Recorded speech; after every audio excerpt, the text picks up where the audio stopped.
Bien, vamos a saludar con el doctor Santiago Machuca, constitucionalista. Es importante analizar esta sentencia de la Corte Constitucional sobre los decretos 500 y el 505.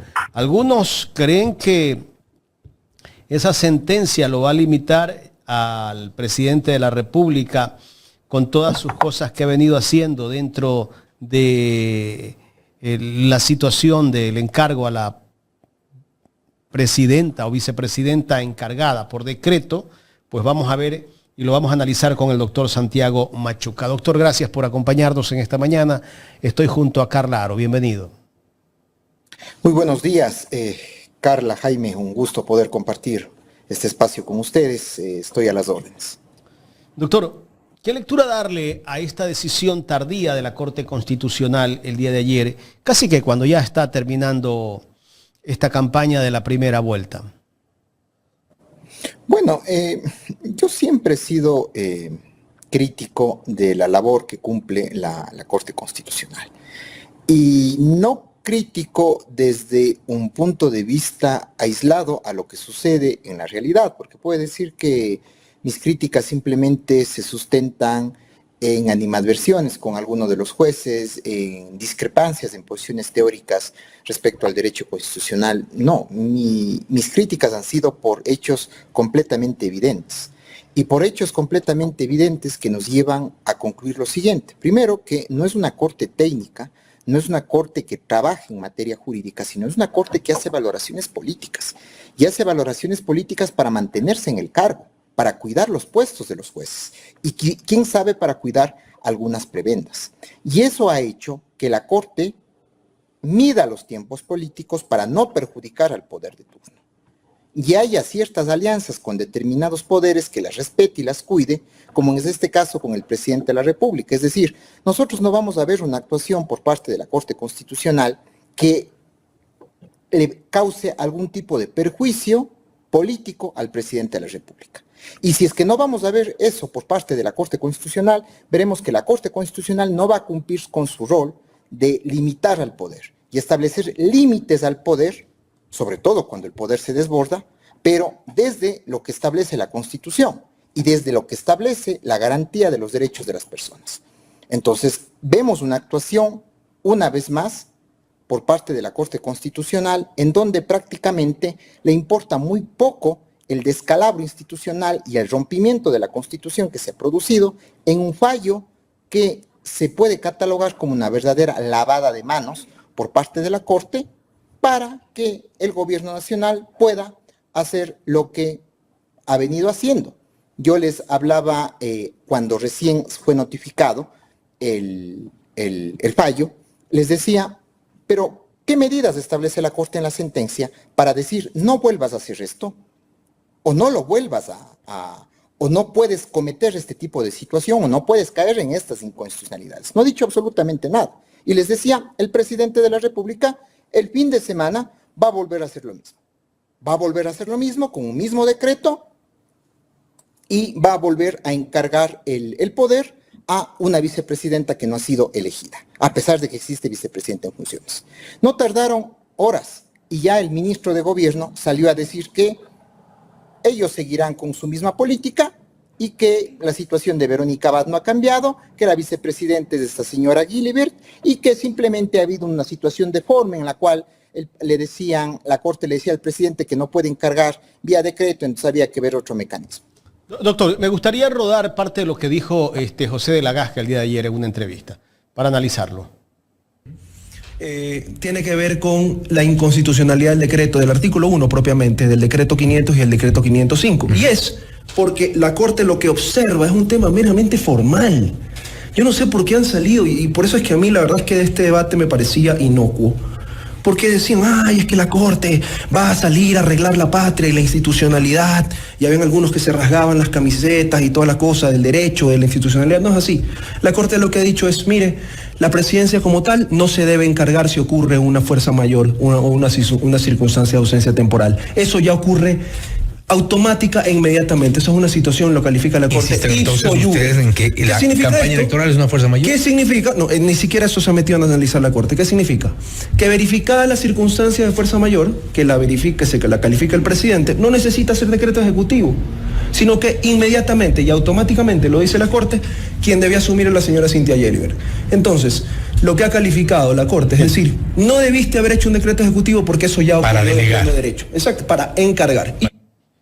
Ahí está, las interpretaciones de la Gasca. ¿Por qué? Es que ahí le tengo que dar la razón al señor José de la Gasca. Eso dijo la Corte. La Corte no entra a analizar exclusivamente, por ejemplo, el tema de si es que existe ausencia temporal de la vicepresidenta de la República y que por lo tanto procede el decreto expedido para encargar a una nueva vicepresidenta escogida dentro de los ministros de Estado, conforme lo determina la propia Constitución. No entra a determinar si es que procede este encargo, y menos aún, no entra a analizar el fondo del tema que existe una vicepresidenta en funciones. Y al existir una vicepresidenta en funciones, no procede el encargo a una tercera persona. Y actuar de esa manera provoca un rompimiento institucional y provoca un quebrantamiento de toda la Constitución. Y además de analizar eso, no establece medidas preventivas para evitar que esto nuevamente ocurra. Y usted me dirá, ¿pero la Corte puede hacer eso? Pues claro. Existe una institución que es la cosa juzgada constitucional, en donde la Corte tiene que establecer medidas para salvaguardar que no vuelvan a ocurrir situaciones de índole inconstitucional. E incluso, algo que yo sí sostengo, a pesar de que existen colegas que lamentablemente se quedan en la formalidad, que la Corte Constitucional tenía que solventar situaciones en el caso concreto. Y situaciones en el caso concreto, disponiendo incluso medidas para reparar el daño, si es que esta situación de índole inconstitucional provocó un daño en una tercera persona, como en este caso es Verónica Abad. Doctor, ¿y esa sentencia ambigua, por qué?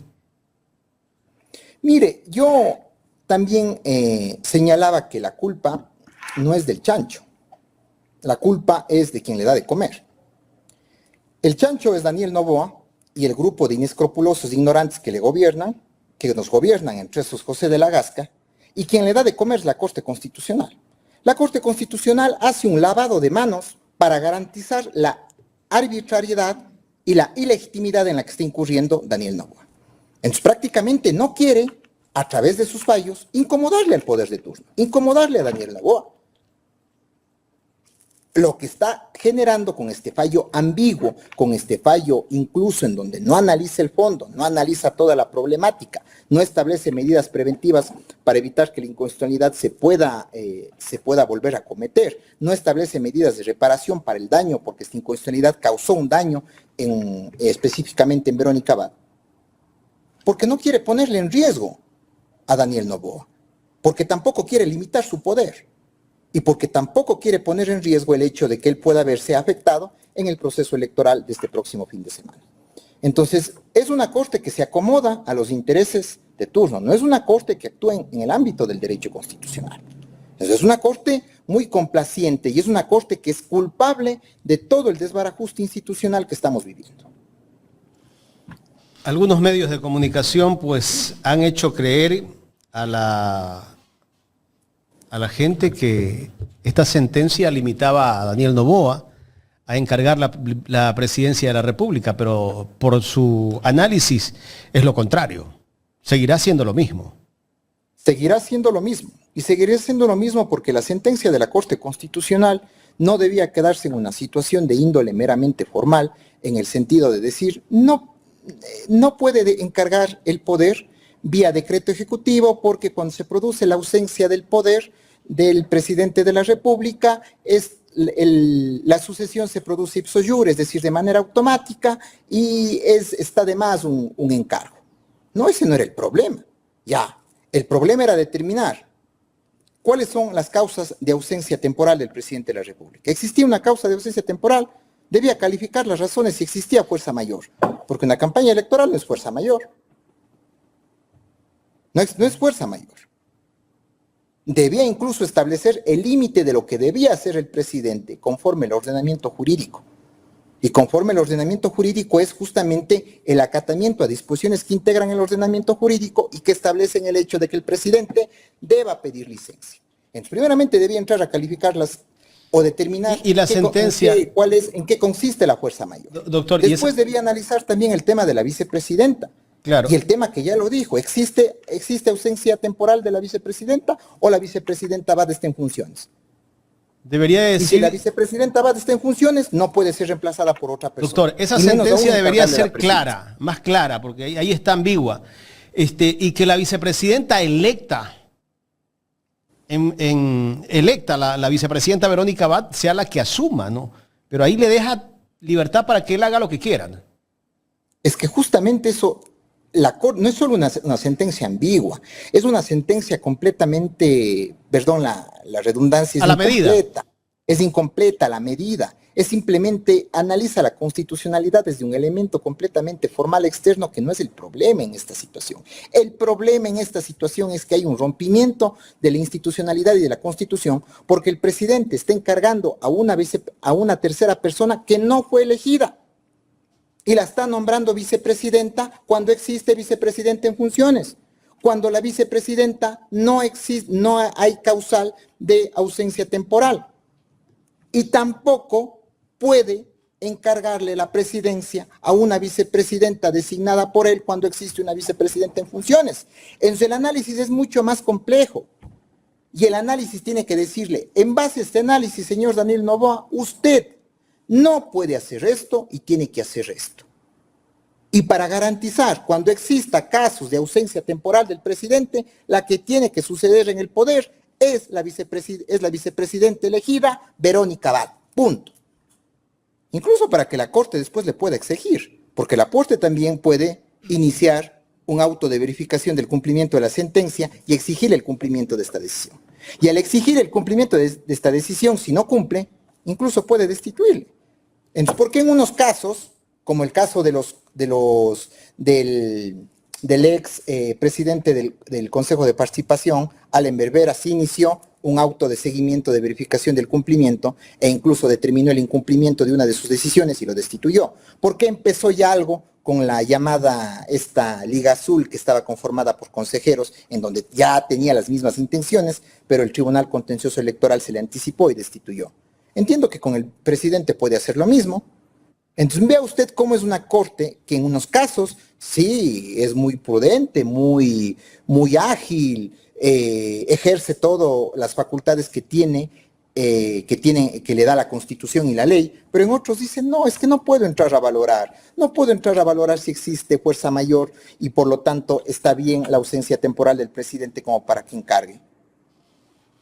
Es una corte a la medida y es una corte que es responsable de todo lo que estamos viviendo. Doctor, ¿esta sentencia le exime de responsabilidades penales a futuro al presidente o a quien vaya a ocupar el cargo o está ocupando el cargo de vicepresidenta? Pero mire usted, aquí no he entrado a analizar el tema de la vicepresidenta. No he entrado a analizar que si está bien que Daniel Noboa nombre a una tercera persona cuando existe vicepresidenta en funciones. No he entrado a analizar si es que la vicepresidenta elegida por todos los ecuatorianos tiene causal de ausencia temporal. No he entrado a analizar eso. No ha dispuesto nada en virtud de eso. Entonces, ¿qué se le puede exigir después al presidente de la República? Absolutamente nada. Nada. El presidente hará lo que le da la gana y ya ha anunciado José de la Gasca y ha anunciado incluso públicamente que seguirán haciendo, que la vicepresidenta es Guilibert, que la vicepresidenta Verónica Abad, que su situación no cambia. Existe ausencia en el caso de ella porque no está cumpliendo sus funciones. ¿Quién le dice algo a ellos? La Corte Constitucional, que era el órgano encargado, no le dice. Cuando sí podría utilizar una serie de elementos que tiene a su favor y que le da la Constitución y la Ley Orgánica de Garantías Jurisdiccionales para evitar que esta situación de orden inconstitucional se vuelva a cometer y para reparar el daño de Verónica Abad. Vuelvo a insistir porque aquí realmente hay una situación que me preocupa mucho, sobre todo me preocupa mucho de colegas abogados, y sobre todo en la academia. Hay colegas abogados que yo, en materia de derecho constitucional, que yo les he denominado las Kardashian del derecho constitucional. Y son las que trabajan con la Corte Constitucional. y que de alguna otra manera tienen que replicar el discurso de la Corte Constitucional porque son los representantes de ciertos sectores de poder, son los que llevan los casos a la Corte Constitucional y a través de algún acuerdo pueden materializar algún tipo de actitud favorable o de decisión favorable por parte de la Corte Constitucional. Doctor, ¿por qué actúa así? ¿Perdón? ¿Por qué actúa así la Corte Constitucional? ¿Por temor a tal vez de alguna acusación por parte de Fiscalía, a los jueces? ¿Hay alguna situación que ellos se cuidan? Mire, no es un secreto, yo no puedo dar nombres ni puedo establecer algún tipo de situación de orden concreto, pero es un rumor que circula en los pasillos, que hay grupos de abogados corporativos que trabajan con la Corte Constitucional. Eso trabajan entre comillas. En ese sentido, si usted replica lo que la Fiscalía ha hecho en otras instancias, usted tiene para hacer un caso metástasis en la Corte Constitucional. Ya. Solo así se entiende que en ciertos casos, en otros casos en donde dice no puedo establecer medidas de reparación, en otros los dice sí puedo. Entonces, ¿por qué en casos que son parecidos y que versan sobre lo mismo, en esos dice sí y en otros dice no? ¿Ya? ¿Por qué en unos casos actúa de manera rápida y por qué en otros no? ¿Por qué la admisión de garantías jurisdiccionales, como la acción extraordinaria de protección, tenga altos porcentajes de inadmisión y solo ciertos porcentajes sean admitidos? Entonces, eso no se entiende, ¿ya? Eso no se entiende. Ahora, yo le decía que hay esos grupos de abogados que prácticamente de los estudios corporativos más top trabajan con la Corte Constitucional, pero hay otros abogados que lamentablemente se me pierden en lo formal, y otros colegas que con buenas intenciones, que bien formados, se quedan en situaciones como que el hecho de que sí, es que en una acción pública de inconstitucionalidad no hay cómo establecer, por ejemplo, medidas de reparación. No se puede establecer medidas de reparación porque eso es propio de una garantía jurisdiccional. No, sí hay cómo, la norma sí faculta, el 137 de la Ley Orgánica de Garantías Jurisdiccionales faculta en el caso de que alguien que se haya visto afectado por una norma que fue declarada inconstitucional pueda pedir la reparación del daño. O que la persona que demanda la inconstitucionalidad, al justificar que recibió un daño por esa acción inconstitucional, pueda solicitar la reparación. Y sí lo ha hecho. Y la Corte sí ha establecido medidas de reparación, como por ejemplo, claramente en la sentencia 37-19-21, ¿a cuál me refiero? Sentencia en la cual la Corte Constitucional declaró como inconstitucional las resoluciones emitidas por el Consejo de la Judicatura, en donde determinaba el mecanismo de evaluación de los jueces, por la cual sacó a algunos jueces de la Corte Nacional de Justicia. Y en esa sentencia se manda a reparar económicamente, a calcular una reparación económica a esos jueces. Entonces vea que la Corte sí puede hacer en declaratorias de inconstitucionalidad, pero no les devuelve los reparación cargos, ¿no? de daños. Sí, puede hacer reparación de daños. Aquí también podía haber hecho reparar el daño de Verónica Abad, las disculpas públicas, el hecho de que establecer medidas que prohíban que se venga a establecer algún tipo de impedimento para evitar que ella suceda, y entre otro tipo de situaciones, a más de las medidas para evitar que que se vuelva a cometer este tipo de inconstitucionalidades por parte del presidente de la República. Doctor, ¿cuáles son los escenarios que tiene en estos momentos el presidente de la República? ¿Va a poder terminar su campaña encargando nuevamente a Cynthia Yeliber sin que pase nada? Probablemente sería mejor para él no hacer su cierre de campaña, sino que quedarse como presidente. ¿Cuáles serían estos escenarios que se estaría jugando el presidente de la República? Bueno, tiene prácticamente todos los escenarios a su favor. O sea, prácticamente es un gobierno que no tiene alguien que le haga contrapeso. No existe órgano jurisdiccional dentro del Estado. La Corte Constitucional prácticamente mira a otro lado, legitima con su inacción las actuaciones de él. El Tribunal Contencioso Electoral, de igual manera, tiene una doble velocidad en casos que sí, que son favorables al poder de turno, a Daniel Noboa, sí actúa de manera rápida en los casos que le pueden perjudicar, como las denuncias que tiene por las infracciones electorales que está cometiendo al no pedir licencia sin sueldo para realizar campaña, no dice nada, ha puesto un freno. Entonces no hay institucionalidad, no hay órgano o autoridad dentro de las instituciones del Estado que pueda poner en riesgo a Daniel Noboa, o que pueda contradecirle, o que tan solo pueda contradecirle o limitar en algo el poder ilimitado que está cometiendo. Entonces, claro, si no existe eso, prácticamente es un presidente que puede hacer y deshacer. Y si eso sucede, ahí tiene usted la explicación de cómo autoridades como este señor de la Gasca puede salir muy suelto de huesos a dar la explicación de lo que le ha dicho la Corte Constitucional y en pocas palabras decirnos que van a seguir haciendo lo que les da la gana. ¿Quién es el responsable básicamente de haber permitido esta vulneración de derechos y esta violación a la norma constitucional? Y le pregunto esto porque aquí en reiteradas ocasiones les he preguntado a ciertos asambleístas si una vez que ellos lleguen pues a su curul, a la asamblea, van a llamar a pedir cuentas, por ejemplo, al Consejo Nacional Electoral. Entonces, ¿quién es el órgano responsable de haber sido permisivo con esta vulneración de derechos constitucionales? En primer lugar, la Corte Constitucional, en varios de sus fallos. Estamos viendo ayer la burla que sufrimos todos los ecuatorianos por parte de un fallo de la Corte Constitucional. Un fallo que misteriosamente nos dice que no puede hacer lo que se hace en otros casos, vaya a saber por qué, ¿ya? Habrá que explicarles, la Corte tendrá que explicar por qué en ciertos casos actúa de una manera y en otros no actúa de otra manera. Casos en los cuales beneficia el poder de turno.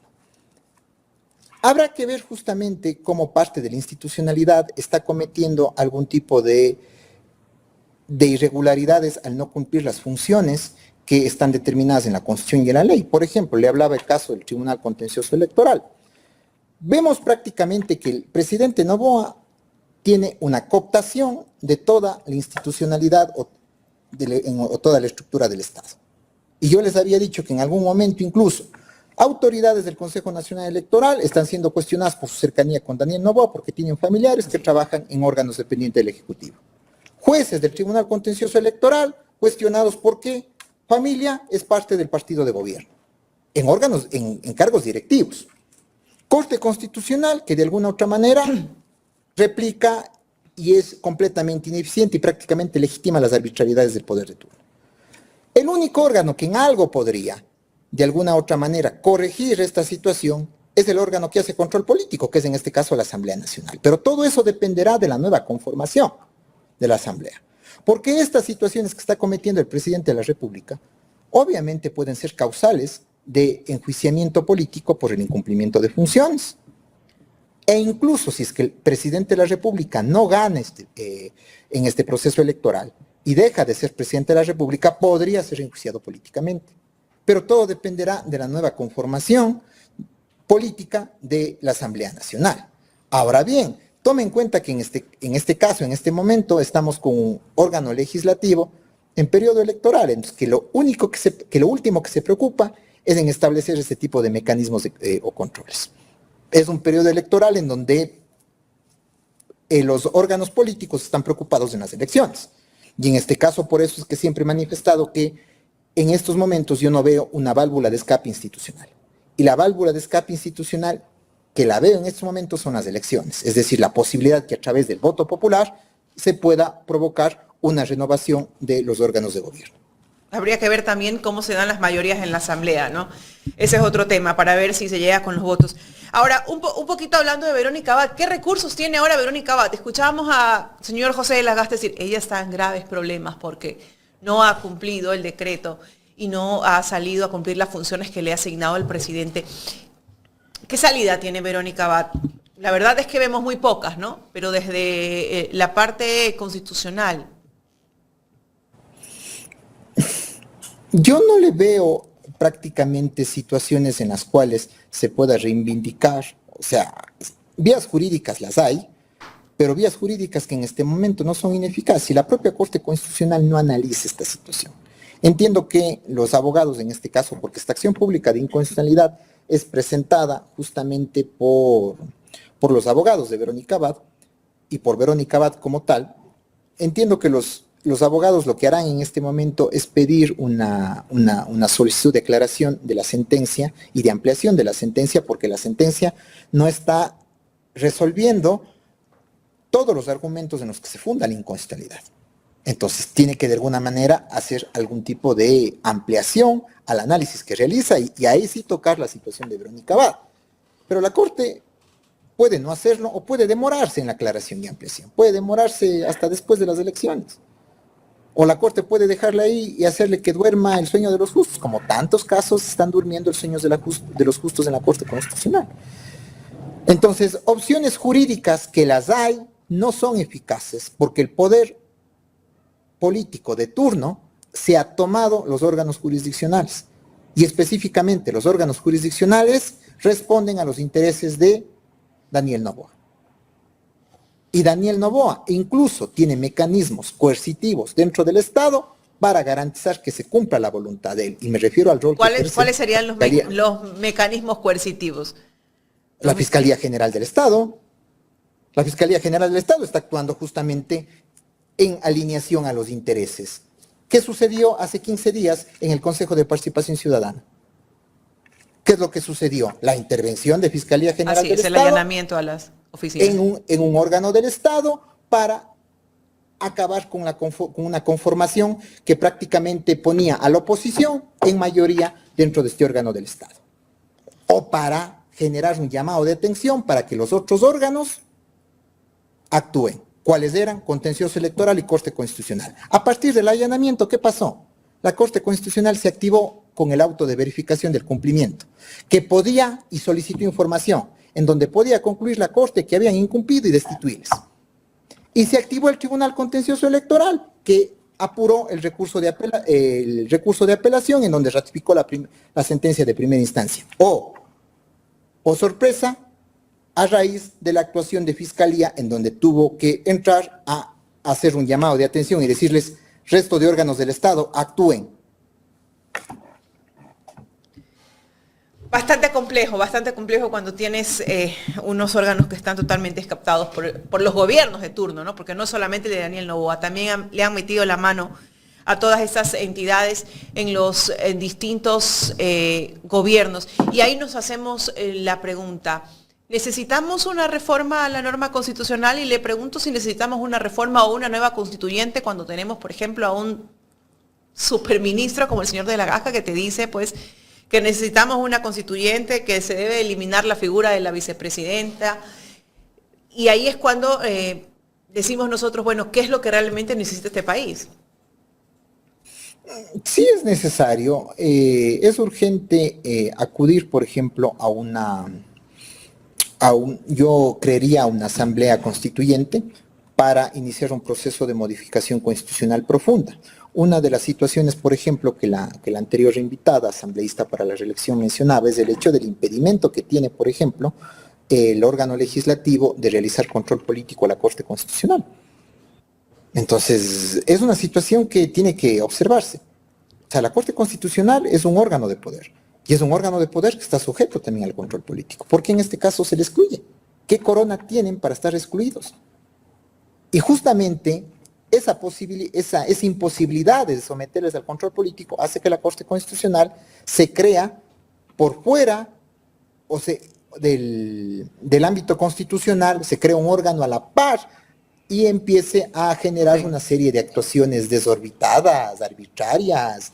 Entonces es necesario que a través del control político se le pueda decir, bueno, Corte Constitucional, ¿por qué en estos casos sí y en estos otros no? ¿Por qué te demoras tanto? ¿Por qué tienes ámbitos de inadmisión de causas porcentajes de inadmisión de causas tan altos? Apenas admites el 10% de todo lo que se presenta. ¿Por qué nunca llamas a tus suplentes, a los suplentes de los jueces constitucionales, cuando existe ausencia temporal de alguno de sus jueces? Y otro tipo de situaciones. Esas situaciones tienen que rendir cuentas, porque si no la Corte Constitucional es un órgano suelto que cree que puede hacer lo que le da la gana. Y que se apega al gobierno de turno. Y que se apega al gobierno de turno para garantizar su poder y para garantizar también su estabilidad en el cargo por parte de los jueces. Entonces, por eso es que la Corte Constitucional se vuelve la joya de la corona, en el sentido de que el poder de turno, el Ejecutivo, quiere por lo menos tener 2 o 3 representantes de él, si no es la mayoría, como jueces de la Corte Constitucional. Algo que también se ha venido denunciando dentro del proceso de renovación de la Corte Constitucional en el que estamos en la actualidad. Ahí tenemos un punto. Jaime. Doctor, usted como docente universitario, ¿cómo califica esa sentencia de la Corte? ¿Cómo calificaría usted esa sentencia de la Corte? Poniéndoles un puntaje sobre ¿cuánto? Sobre 10. Sobre 10, 2. Ayer usted dijo que era una porquería. Es una porquería, es una burla al pueblo ecuatoriano. Mire, la Corte Constitucional, el derecho constitucional y la Constitución como tal es un elemento que limita el ejercicio del poder. No solo del poder del que se ejerce desde el Estado, sino del poder que se ejerce a partir de otros órganos que incluso se disputan el poder del Estado y órganos que quieren actuar al margen del Estado. Entonces, la Constitución es un sistema de límites al poder. ¿Quién es el que garantiza que esos límites se aplican? La Corte Constitucional. La Corte Constitucional es la que tiene que llamar al orden cuando existen este tipo de quebrantamientos. Es el guardián de la Constitución. Pero si la Corte no hace eso, ¿qué podemos esperar en otros casos? Porque la Corte también es juez garante de los derechos. En otros casos en donde se violen los derechos de las personas. Si la Corte no es capaz de al poder de turno, en este caso al Ejecutivo, decirle, esto no puedes hacer. Y no puedes hacer porque generas estos efectos. Y tienes que respetar esto. Y tienes que respetar esto porque tienes que hacer lo siguiente para no caer en esas mismas inconstitucionalidades. Entonces, claro, resulta que el Consejo de Participación sí le dice, usted me tiene que actuar así. Pero al presidente de la República ni le regresa a ver. Ahí actúan rápido. Hay un miedo terrible. Doctor, quiero pasar a otro tema rápidamente para analizar por lo menos unos minutos. La destitución de los 4 consejeros del Consejo de Participación Ciudadana y Control Social a través del Tribunal Contencioso Electoral.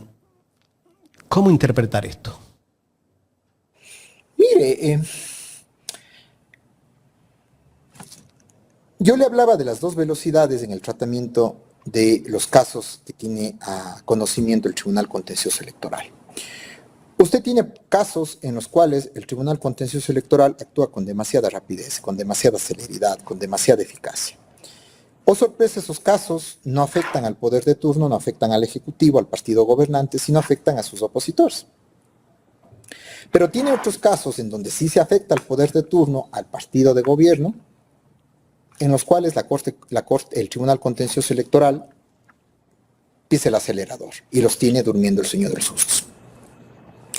O busca los mecanismos para no tratarlos, es decir, los inadmite o genera algún tipo de situación para no conocerlos.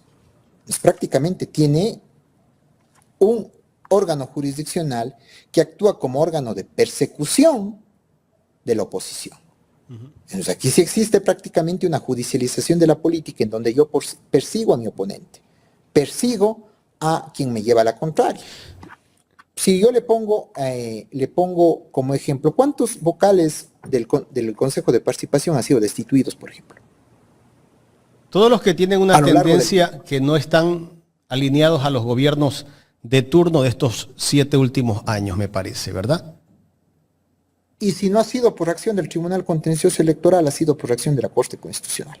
Se puede destituir, doctor, se puede destituir a consejeros que se pusieron una camiseta azul, y ellos esa camiseta se la pusieron cuando fueron a grabar los spots, me parece, al mismo Consejo Electoral, que es el ente que tiene que regular y que tiene que decir si está bien o está mal.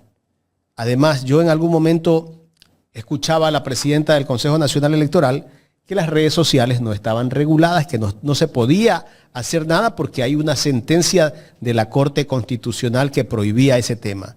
Pero bueno, tomaron la decisión los del Tribunal Contencioso Electoral de aplicar una ley, no sé si ya la han hecho alguna reforma en esa norma para aplicarla.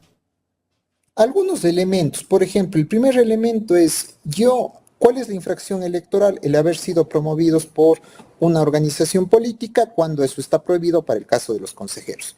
Yo de la propaganda, y que entiendo que, o mejor dicho, sí, de la propaganda en redes sociales que ha sido difundida, yo no he visto ningún logo de ningún partido político. No hay logo.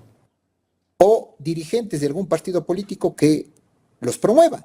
Hay la figura de un expresidente, pero que no es dirigente de un partido político, incluso que no tiene ni derechos políticos. Derechos políticos, porque entiendo que hay una sentencia en su contra. Yo no le veo la promoción de un partido o movimiento político. Que haya los colores o similitud con los colores.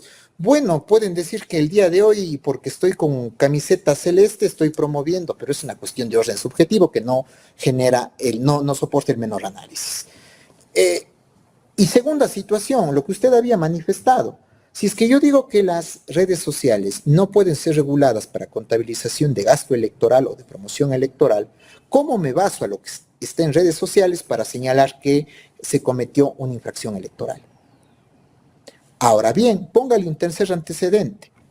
Ese mismo proceso ya se le siguió a la actual prefecta del Guayas, Marcela Guinaga, y al expresidente del del Consejo de Participación, Allen Belvera, en donde se les decía que ella, como dirigente de un partido político, promocionaba a este señor Allen Belvera. ¿Qué dijo la Corte?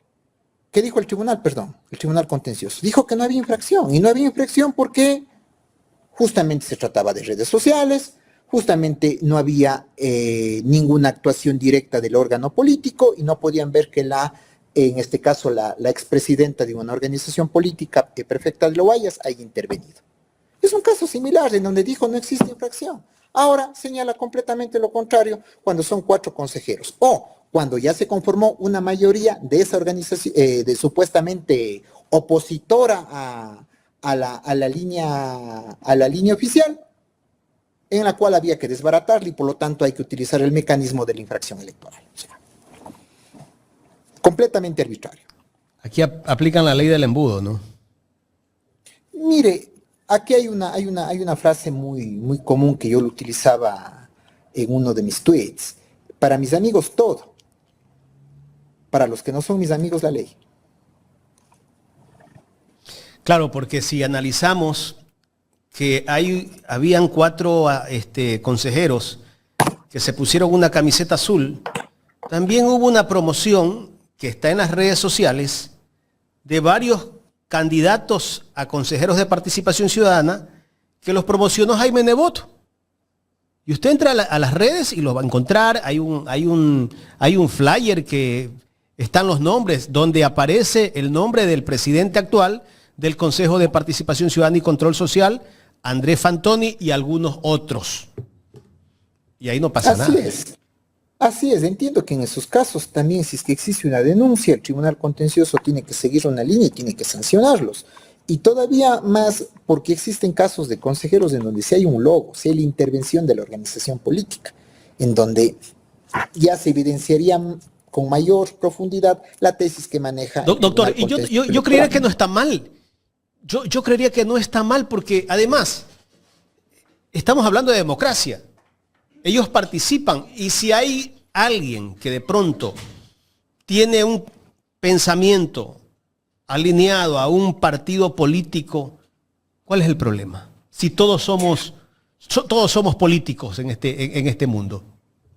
Además que hay que tomar en cuenta la relación directa de quien se le está juzgando la infracción en el cometimiento de la misma.